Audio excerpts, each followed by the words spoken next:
Now we move on. U.S. State Department has stated that Taiwan must be allowed full and equal participation when China hosts APEC next year. This comes as Taipei complained that Beijing had added a lot of conditions to its attendance. The Asia-Pacific Economic Cooperation is one of the only international bodies Chinese claimed Taiwan is a member of, and next November's summit in Shenzhen will come as relations between Taipei and Beijing have plummeted amid a stepped-up Chinese military pressure campaign against the island. China's foreign ministry has stated earlier this week that Taiwan's participation in APEC activities must comply with the One China principle, which Beijing views as meaning both sides of the Taiwan Strait belong to one country, something Taipei's government rejects. A State Department spokesperson has stated that APEC members had agreed by consensus last year to China's offer to host APEC in 2026, and the APEC members remain committed to all members' participating on an equal footing in all APEC events.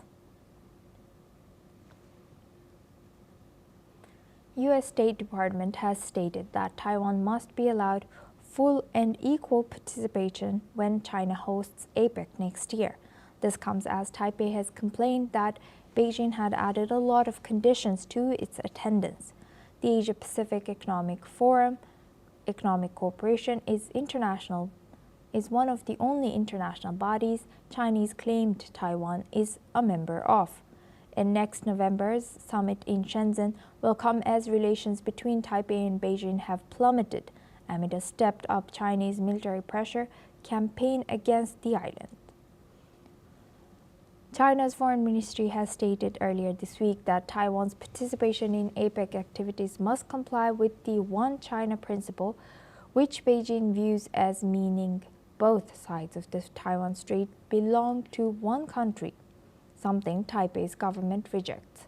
A State Department spokesperson said that APEC members had agreed by consensus last year to China's offer to host APEC in 2026, and the APEC members remain committed to all members participating on an equal footing in all APEC events.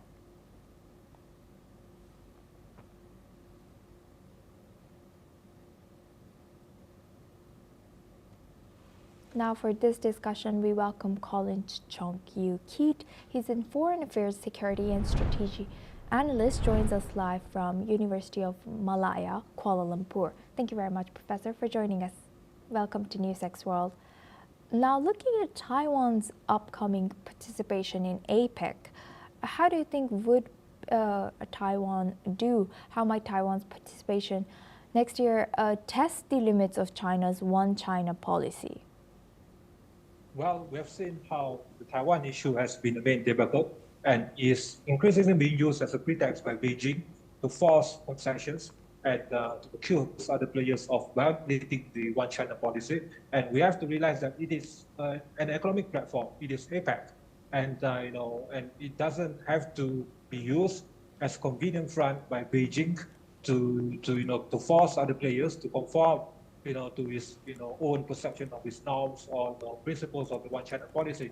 So as what has been occurring now for the past week now with Japan's action on Prime Minister of Takaichi meeting with some advisors to the presidential office of Taiwan, and this is being used by Beijing to accuse Tokyo and to accuse Takaichi of violating the One China policy. So we have seen how this is a convenient excuse, and it shouldn't be that way.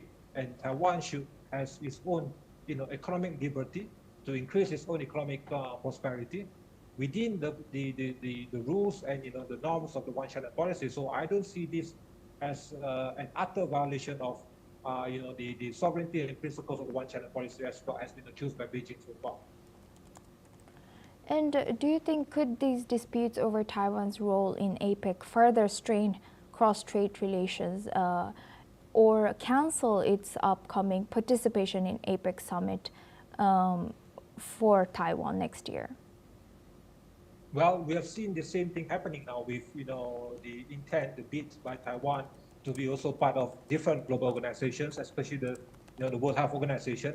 And Taiwan has been stating that it has been left out from the intended benefits of the global multilateral platform, especially on issues that are close to the heart of the people and which are pertinent to the lives of the people, of the Taiwanese people, with regards to health, with regards to safety and security. So this economic fundamental issue also shouldn't be used as a bargaining chip.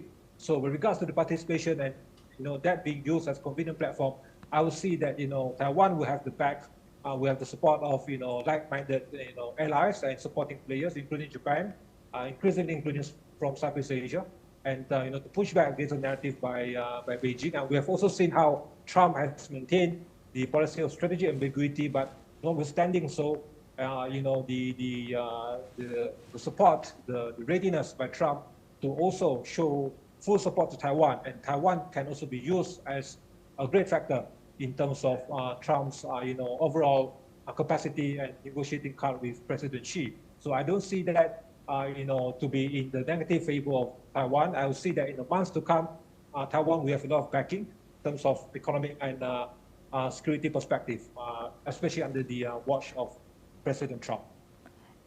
And building on that, Professor, what diplomatic challenges does U.S. in particular face in advocating for Taiwan's equal participation in international forums that are hosted by China? Now, what we have seen, even layovers by, some leaders of Taiwan in the U.S.